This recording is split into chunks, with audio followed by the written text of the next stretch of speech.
দেখতে পাচ্ছ আমার ট্রেনার ভাই এখানে সামনে বসে আছে। এখন গাড়ি এটা নিউট্রালে আছে। প্রথমে এরকম বাঁদিকে চেপে সামনে দিলাম, এটা ফার্স্ট গিয়ার হলো। এবার আমি আস্তে আস্তে গাড়িটা ছাড়বো বন্ধুরা। এখন গাড়ি আমি ফার্স্ট গিয়ারে দিয়ে ছাড়লাম, আস্তে আস্তে যাচ্ছি। ফার্স্ট গিয়ারে কিছুটা আসার পরে বন্ধুরা গাড়িটা সেকেন্ড গিয়ারে দেবো। সেকেন্ড গিয়ারে দেওয়ার সময় প্রথমে আমাকে ক্লাচ চাপতে হবে। ক্লাচটা চাপার পরে আমি বাঁদিকে চেপে সেকেন্ড গিয়ার নিলাম, নিয়ে আবার ক্লাচটা ছেড়ে আস্তে আস্তে আমি পিক আপ দিচ্ছি, গাড়ি ছাড়ছি। খুবই ভালোভাবে আমার সানরাজ ভাই ভালোভাবে শিখিয়েছে, আর আমি সত্যিই খুবই ভালোভাবে গাড়ি চালাচ্ছি। এখন আমার গাড়ি সেকেন্ড গিয়ারে যাচ্ছে, সেকেন্ড গিয়ারে আছে। বন্ধুরা আমাদেরকে এখন দেখাবো থার্ড গিয়ারে কীভাবে দিতে হয় বা গাড়ি থার্ড গিয়ারে কীভাবে যাবে।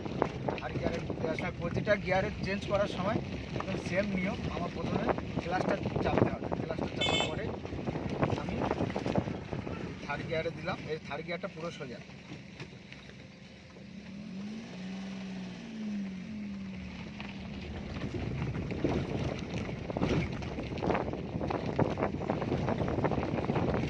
বন্ধুরা সত্যি আমার খুব ভালো লাগে। আমার আমিরুল ভাই আমার কাছ থেকে গাড়ি চালানো শিখেছে, বা আমি আমিরুল ভাইকে গাড়ি চালানো শেখাতে পেরেছি। আমিরুল ভাই তোমাকে কেমন লাগছে আমার কাছে গাড়ি চালানো শিখে? খুব ভালো লাগছে। সবচেয়ে বড় জিনিস যে একটা ব্যবহার, একটা মানে যে ট্রেনার বলে যে আমার সাথে খারাপ ব্যবহার করবে যে না, ওসব কোনো নয়। খুব ফ্রেন্ডলি, খুব বন্ধুত্ব, একদম মিশুক। সানওয়াজদা খুব ভালো, একদম ফ্রেন্ডলিভাবে শিখিয়েছে। কোনো যে রাগারাগি যে না সত্যি আমরা পারো না নতুন, ওসব কিছু নয়।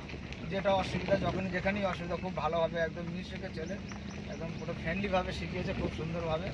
মানে ট্রেনিংয়ে আসলে মনে হয় না যে ট্রেনারের সাথে ট্রেনিং করছে, একদম বন্ধু, একদম বন্ধুভাবে দুজনে একসাথে আসি, গল্প করি, ট্রেনিং করি। খুব মনোরম পরিবেশ, খুবই ভালো লাগে সত্যি। এইখানে আমি প্রথমে ভেবেছিলাম অন্য ট্রেনিং স্কুলে ভর্তি হবো না, তারপরে একটা বন্ধুর সাথে পরিচয় হয়ে ট্রেনিং স্কুলে আসলাম। আর সত্যি আমাদের বাড়ির কাছে সূর্যপুরে এরকম একটা ট্রেনিং সেন্টার থাকতে আমাদের কারোর বাইরে যাওয়া উচিত হবে না বন্ধুরা।